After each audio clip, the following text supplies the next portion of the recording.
जय हिंद साथियों, स्वागत है आपका अपने यूट्यूब चैनल पर। और आशा करता हूँ कि आप सभी स्वस्थ होंगे और अपने एग्जाम की तैयारी में अच्छी तरह से लगे हुए होंगे। दोस्तों, समय आपके पास ज़्यादा बचा हुआ नहीं है। जल्द आपका एग्जाम जल्दी होने वाला है। यूपी पुलिस कांस्टेबल री एग्जाम, जहाँ तक संभावनाएं बनी हैं, वो आपके जुलाई या फिर अगस्त के पहले दूसरे सप्ताह में होने के पूरे पूरे चांस हैं। हालांकि आयोग का मन तो पूरा पूरा यही कह रहा है कि वो जुलाई में एग्जाम कराने के पूरे मन में है। तो दोस्तों, उसी को आप टारगेट मानकर अपने एग्जाम की तैयारी में अच्छी तरह से लगे रहें, ताकि इस बार का जो मौका है आपके हाथों से निकल ना जाए और एक अच्छा स्कोर कर आप अपनी नौकरी के लिए एक रास्ता प्रशस्त कर लें, जो आपके लिए लाभकारी होगा। तो दोस्तों, आज मैं आपके लिए हिंदी का प्रैक्टिस सेट 14 लेकर आया हूँ। तो दोस्तों, इसमें आपको कमेंट करके बताना है कि आपके 38 क्वेश्चनों में से कितने क्वेश्चन ठीक हैं और आपका क्या स्कोर है, ये आप हमें कमेंट बॉक्स में बताना वीडियो के अंत में। तो दोस्तों, आइए हम वीडियो अपनी शुरू करते हैं।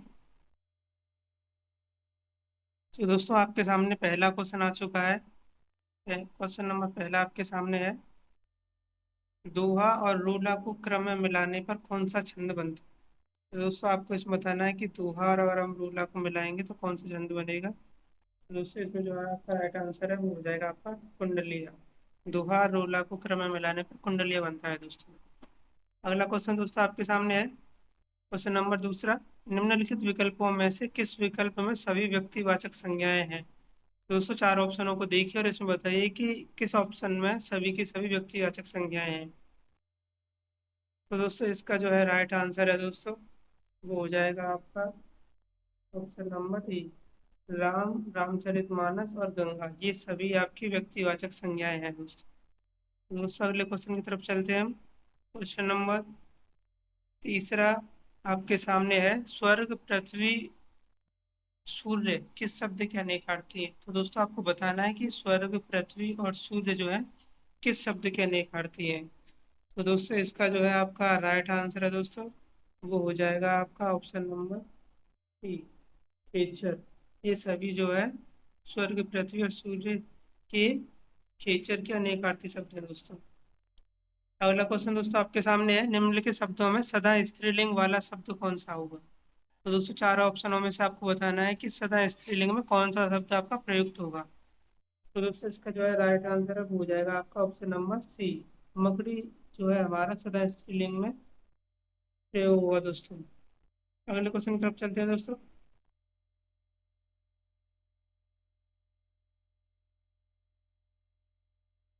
क्वेश्चन नंबर 5 आपके सामने दोस्तों, पुल्लिंग और स्त्रीलिंग में कौन सा जोड़ा सही नहीं है। तो दोस्तों, इसमें आपको बताना है कि पुल्लिंग और स्त्रीलिंग में कौन सा जोड़ा सही नहीं है। तो दोस्तों, इसका जो राइट आंसर है वो हो जाएगा आपका ऑप्शन नंबर सी। दाता का जो है दोस्तों दात्री होता है, ना कि दानी। दाता का दात्री होता है दोस्तों, ना कि दानी। तो इसमें ऑप्शन सी आपका राइट आंसर है दोस्तों। क्वेश्चन नंबर 6 देखिए दोस्तों, गांधी जी का अर्थशास्त्र धर्म और डैश पर आधारित था। तो दोस्तों, इसमें फिल इन द ब्लैंक्स में आपको बताना है कि गांधी जी का जो अर्थशास्त्र धर्म और किस पर आधारित है। तो दोस्तों, इसका जो है राइट आंसर है वो हो जाएगा दोस्तों अहिंसा। किस पर है दोस्तों, धर्म और अहिंसा पर आधारित था गांधी जी का अर्थशास्त्र। नेक्स्ट क्वेश्चन की तरफ चलते हैं दोस्तों। क्वेश्चन नंबर 7 आपके सामने है, विद्या धन शब्द किस समास का उदाहरण है। तो दोस्तों, इसे ढंग से देखिए और इसमें देखिए क्या आंसर हो जाएगा दोस्तों इसमें। तो दोस्तों, इसमें जो है आपका राइट आंसर है वो हो जाएगा कर्मधारय समास। विद्या धन शब्द कर्मधारय समास का उदाहरण है। क्वेश्चन नंबर 8 देखिए दोस्तों, बा मुलाहिजा, बा मुलाहिजा शब्द में कौन सा उपसर्ग है। तो दोस्तों, इसमें जो है आपका उपसर्ग है दोस्तों वो हो जाएगा आपका ऑप्शन नंबर ए, बा। बा जो है इसमें आपका उपसर्ग हो जाएगा।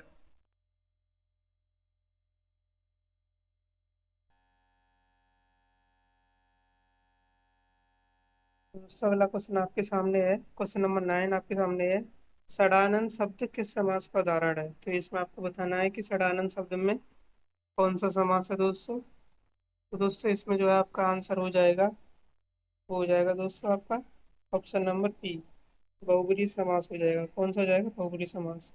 नेक्स्ट क्वेश्चन की तरफ चलते हैं दोस्तों। क्वेश्चन नंबर 10 आपके सामने है, क्वेश्चन नंबर 10 में आपको क्या करना है कि इसमें 6 वाक्यांशों में से प्रथम और अंतिम निश्चित है से इसको उचित क्रम में व्यवस्थित करना, मतलब जो पॉइंट 1 से लेकर पॉइंट 6 है उसके बीच में जो सही क्रम क्या होगा ऑप्शनों का, वो आपको लगाना है। पहला और छठवा आपका निश्चित है कि ये तो रहना ही रहना है।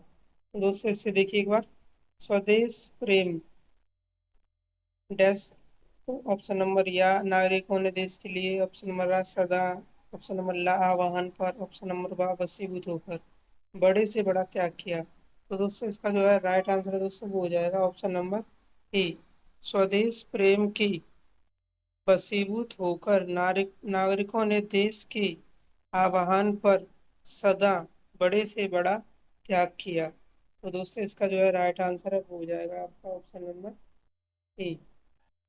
नेक्स्ट क्वेश्चन की तरफ चलिए दोस्तों। क्वेश्चन नंबर 11 आपके सामने है, प्रोत्साहित का विलोम शब्द क्या होगा। तो दोस्तों आपको बताना है कि प्रोत्साहित का विलोम शब्द क्या हो जाएगा। तो दोस्तों इसका जो है राइट आंसर है दोस्तों, वो हो जाएगा आपका ऑप्शन नंबर सी, प्रोत्साहित को क्या बोलेंगे, हतोत्साहित। तो ये इसका क्या है, विलोम शब्द हो जाएगा। प्रोत्साहित का विलोम शब्द हतोत्साहित।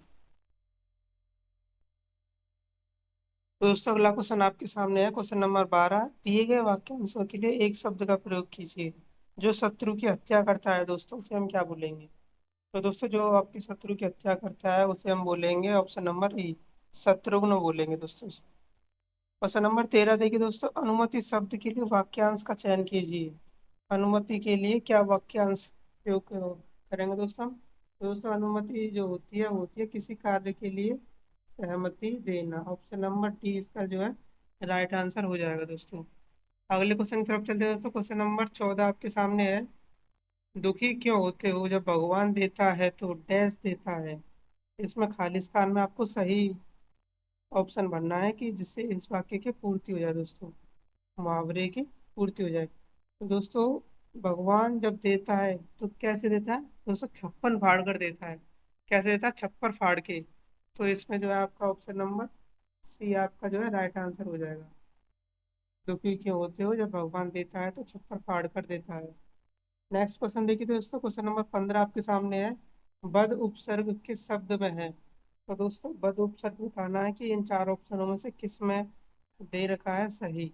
तो दोस्तों जो बद उपसर्ग है, ये जो सही यूज हुआ है ये आपका ऑप्शन नंबर सी में यूज हुआ है, बदमाश। किस में यूज हुआ है, बदमाश में। नेक्स्ट क्वेश्चन देखिए दोस्तों, क्वेश्चन नंबर 16 आपके सामने है, निम्नलिखित में से साधारण वाक्य का चयन कीजिए। ऑप्शन नंबर ए, मैं आपसे सहमत नहीं हूँ, मैं आपसे सहमत हूँ, मैं आपसे कैसे सहमत हो सकता हूँ, ये आपका प्रश्नवाचक है। मैं आपसे ना सहमत हूँ, ना सहमत हूँ। तो इसमें निषेधात्मक है, पहला भी निषेध है, नहीं आ चुका है, नकारात्मक हो चुका है। तो दोस्तों इसमें जो है आपका राइट आंसर है, जो साधारण वाक्य है दोस्तों, वो है आपका ऑप्शन नंबर बी, मैं आपसे सहमत हूँ। नेक्स्ट क्वेश्चन दोस्तों आपके सामने है, क्वेश्चन नंबर 17, मुझे विश्वास है कि आप अवश्य आएंगे, मैं वाक्य का प्रकार पहचानिए। तो इसमें आपको बताना है कि किस प्रकार का वाक्य है, ये सरल है, मिश्रित है या संयुक्त है। दोस्तों जहाँ कहीं भी जो जैसे कि आदि शब्द आते हैं वहाँ आपका हमेशा ही क्या होगा, मिश्रित वाक्य होगा। क्या होगा, मिश्रित वाक्य। तो इसमें जो है आपका ऑप्शन नंबर बी आपका राइट आंसर है। अगले क्वेश्चन की तरफ चलते हैं दोस्तों। क्वेश्चन नंबर 18 आपके सामने है, निम्नलिखित में से किस वाक्य में विराम चिन्हों का सही प्रयोग हुआ है। तो दोस्तों ये इस चार ऑप्शन देखिए और इसमें बताइए कि किस में विराम चिन्हों का सही प्रयोग हुआ है। आप शायद पटना के रहने वाले हैं, आप शायद शायद पटना के रहने वाले हैं, आप शायद पटना के रहने वाले हैं, आप शायद पटना के रहने वाले हैं। तो दोस्तों इसमें जो विराम चिन्ह है, जो सही जो विराम चिन्हों का प्रयोग हुआ है दोस्तों, वो हुआ है आपका ऑप्शन नंबर ए में, आप शायद पटना के रहने वाले हो। बाकी में सर दोस्तों किसी में विस्मयादि बोधक दे रखा है, किसी में प्रश्नवाचक चिन्ह का साइन लगा रखा है। तो ये आपके सही नहीं है, ऑप्शन नंबर ए आपका जो है राइट आंसर है दोस्तों। अगले क्वेश्चन की तरफ चलते हैं दोस्तों। क्वेश्चन नंबर 19 आपके सामने है, लाल पहेली के सही उत्तर का चयन करना। तो आपको जो पहेली दे रखी है उसका सही उत्तर बताना है क्या होगा। लाल बैल खड़े हैं और करिया बैला भागत है। तो इसका आपको राइट आंसर बताना है, क्या हो जाएगा। दोस्तों इसका जो है राइट आंसर है वो हो जाएगा आपका आग और धुआं। लाल बैल खड़े हैं, ये आपकी आग हो जाएगा, और करिया बैला भागत है, ये आपका धुआं हो जाएगा। तो ऑप्शन नंबर सी आपका राइट आंसर है दोस्तों। क्वेश्चन नंबर 20 देखिए दोस्तों, दोहा, चौपाई, सवैया, सोरठा आदि की प्रथमावली के अंत में निम्नलिखित में से कौन सा विराम चिन्ह प्रयोग होता है? तो दोस्तों इसमें जो विराम चिन्ह जो प्रयोग होता है प्रथमावली के अंत में, वो होता है आपका अल्प विराम। कौन सा प्रयोग होता है? अल्प विराम। नेक्स्ट क्वेश्चन की तरफ चलते हैं दोस्तों। क्वेश्चन नंबर 21 आपके सामने है, अनुप्रास और पुनरुक्ति प्रकाश अलंकार का उदाहरण है। तो दोस्तों इसमें आपको बताना है कि अनुप्रास और पुनरुक्ति प्रकाश अलंकार का जो सही ऑप्शन कौन सा होगा। तो दोस्तों इसमें आपका जो सही ऑप्शन है वो हो जाएगा दोस्तों आपका ऑप्शन नंबर सी, बात भरी सहेली और सकल सुत बारे बारे। ये आपका अनुप्रास और पुनरुक्ति प्रकाश दोनों हो जाएगा, क्योंकि अनुप्रास में क्या होता है, एक वर्ण की बार बार आवृत्ति होती है, और पुनरुक्ति प्रकाश में क्या है कि एक शब्द का दो बार प्रयोग हो जाना भी क्या होता है, पुनरुक्ति हो जाती है उस शब्द की। तो इसलिए इसमें ऑप्शन नंबर डी आपका राइट आंसर हो जाएगा दोस्तों। क्वेश्चन नंबर 22 देखिए दोस्तों, आपके सामने दाता का विलोम शब्द लिखिए। तो दोस्तों दाता का जो विलोम शब्द हो जाएगा वो हो जाएगा आपका याचक। क्या हो जाएगा? याचक। नेक्स्ट क्वेश्चन देखिए, कल्पना का विशेषण शब्द। तो दोस्तों कल्पना का विशेषण बताना है आपको कि कल्पना का विशेषण क्या हो जाएगा। तो वो हो जाएगा आपका कल्पना का काल्पनिक। क्वेश्चन नंबर 24 देखिए दोस्तों, वह व्यक्ति जो दिन में केवल एक बार भोजन करता है कहलाता है। तो दोस्तों जो व्यक्ति दिन में एक बार भोजन करता है वो आपका कहलाता है एकाहारी। क्या कहलाता है? एकाहारी। क्वेश्चन नंबर 25 देखिए दोस्तों, कुमार का एक अर्थ है। तो दोस्तों इसमें आपको बताना है कि कुमार का जो एक अर्थ होगा वो क्या होगा। तो दोस्तों कुमार का जो एक और अर्थ हो जाएगा वो हो जाएगा आपका गौतम। कुमार को हम गौतम भी बोल सकते हैं। तो दोस्तों 22 का हो जाएगा दाता का विलोम शब्द याचक, 23 का कल्पना का विसर्जन काल्पनिक, और 24 का वह व्यक्ति जो दिन में केवल एक बार भोजन करता है उसे बोलेंगे हम एकाहारी, और कुमार का एक अर्थ हो जाएगा दोस्तों गौतम। नेक्स्ट क्वेश्चन की तरफ चलते हैं दोस्तों। क्वेश्चन नंबर 26 आपके सामने है, अर्थ के आधार पर निम्नलिखित वाक्य का भेद बताइए। ईश्वर करे आपकी यात्रा शुभ हो। तो दोस्तों इसमें आपको बताना है कि यह किस प्रकार का वाक्य है। ईश्वर करे आपकी यात्रा शुभ हो। तो दोस्तों इसमें जो है आपका जो है राइट आंसर है जो होगा वो हो जाएगा दोस्तों, देख लीजिए एक बार आप।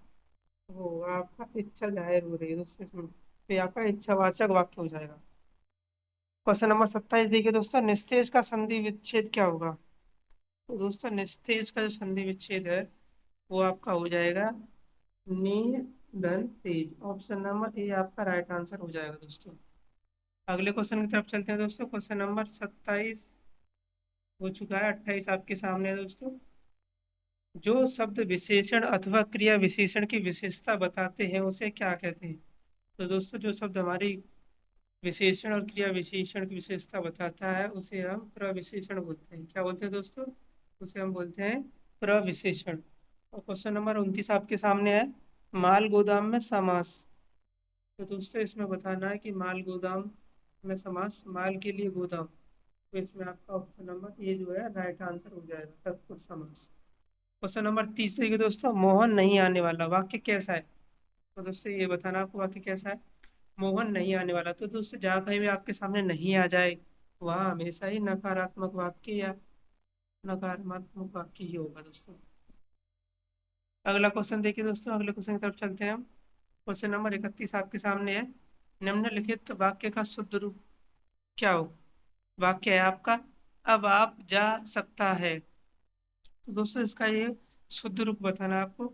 अब आप जा सकता है ये दोस्तों अशुद्ध है, तो दोस्तों इसका जो शुद्ध रूप हो सकता है वो हो जाएगा आपका, अब आप जा सकते हो। अब आप जा सकते हो, तो इसमें जो है आपका ऑप्शन नंबर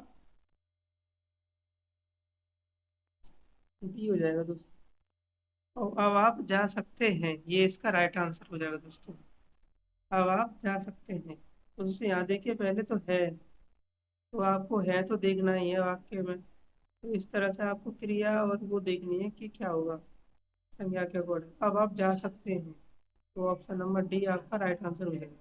क्वेश्चन नंबर 32 आपके सामने है, साहित्य गुंजन नामक साहित्यिक पत्रिका कहाँ से प्रकाशित होती है? तो दोस्तों ये जो पत्रिका है ये आपके इंदौर से प्रकाशित होती है दोस्तों। और दोस्तों अगला क्वेश्चन देखिए आप, सीमित क्षेत्र में बोली जाने वाली भाषा को क्या कहते हैं? तो दोस्तों सीमित क्षेत्र में जो बोली जाती है उसे हम बोलते हैं बोली। क्या बोलते हैं? बोली। ऑप्शन नंबर सी आपका राइट आंसर है दोस्तों। अगले क्वेश्चन की तरफ चलते हैं दोस्तों। क्वेश्चन नंबर 34 आपके सामने है, मगही किस भाषा उपभाषा की बोली है दोस्तों? तो मगही आपको बताना है कि किस उपभाषा की बोली है। तो मगही जो है दोस्तों वो आपकी बिहारी उपभाषा की बोली है दोस्तों। क्वेश्चन नंबर 35 आपके सामने है, संशोधन के लिए उपयुक्त शब्द क्या होगा? तो दोस्तों इसमें आपको बताना है कि संशोधन के लिए जो उपयुक्त शब्द अंग्रेजी में से इन चारों में से कौन सा होगा? तो दोस्तों वो हो जाएगा आपका ऑप्शन नंबर बी। संशोधन को हम मॉडिफिकेशन भी बोल सकते हैं दोस्तों। अगले क्वेश्चन की तरफ चलते हैं दोस्तों। क्वेश्चन नंबर 36 आपके सामने है, निम्नलिखित विकल्पों में से वाक्य के लिए उपयुक्त लोकोक्ति का चयन कीजिए। सीमित दायरा होना। तो दोस्तों इसका आपको बताना है कि लोकोक्ति का सही अर्थ क्या हो जाएगा? सीमित दायरा होना। तो दोस्तों ये जो हो जाएगी ये हो जाएगी आपकी मियाँ की दौड़ मस्जिद तक। ऑप्शन नंबर ए आपका जो है राइट आंसर है इसमें दोस्तों। मियाँ की दौड़ मस्जिद तक सीमित दायरा होना, ये इसका सही ऑप्शन है दोस्तों। अगला क्वेश्चन देखिए दोस्तों। क्वेश्चन नंबर 37 आपके सामने है, निम्नलिखित में शुद्ध वर्तनी पहचाननी है दोस्तों आपको। तो इसमें आपको बताना है कि शुद्ध वर्तनी वाला शब्द कौन सा है। तो दोस्तों इसका जो है राइट आंसर है दोस्तों वो हो जाएगा आपका ऑप्शन नंबर सी। रचयिता जो है आपका वर्तनी की दृष्टि से शुद्ध शब्द है दोस्तों। क्वेश्चन नंबर 18 देखिए दोस्तों, निम्नलिखित शब्द युग्म के विकल्पों में से सही अर्थ भेद का चयन कीजिए। तो दोस्तों इसमें आपको बताना है कि जो शब्द युग्म है उसका सही अर्थ चार ऑप्शनों में से कौन सा है? तप्टे और तप्टे, तप और तप्टे। तो दोस्तों इसका तप से हो जाएगा आपका तपस्या और तप से हो जाएगा सिद्ध। तो इसमें आपका ऑप्शन नंबर सी आपका राइट आंसर हो जाएगा। तप, तपस्या और तप हो जाएगा शिव। तो दोस्तों अगर आपको हमारी वीडियो पसंद आई हो तो हमारी वीडियो को लाइक कर देना। अगर आप हमारे चैनल पर पहली बार विजिट कर रहे हैं तो चैनल को सब्सक्राइब जरूर कर देना और बेल आइकन दबा देना, क्योंकि आगे की वीडियो की नोटिफिकेशन आप तक बड़ी आसानी के साथ पहुंच जाए दोस्तों। अपनी तैयारी में अच्छी तरह से लगे रहें दोस्तों। अपनी वीडियो को मैं यहीं विराम देता हूँ। जय हिंद, जय भारत, धन्यवाद।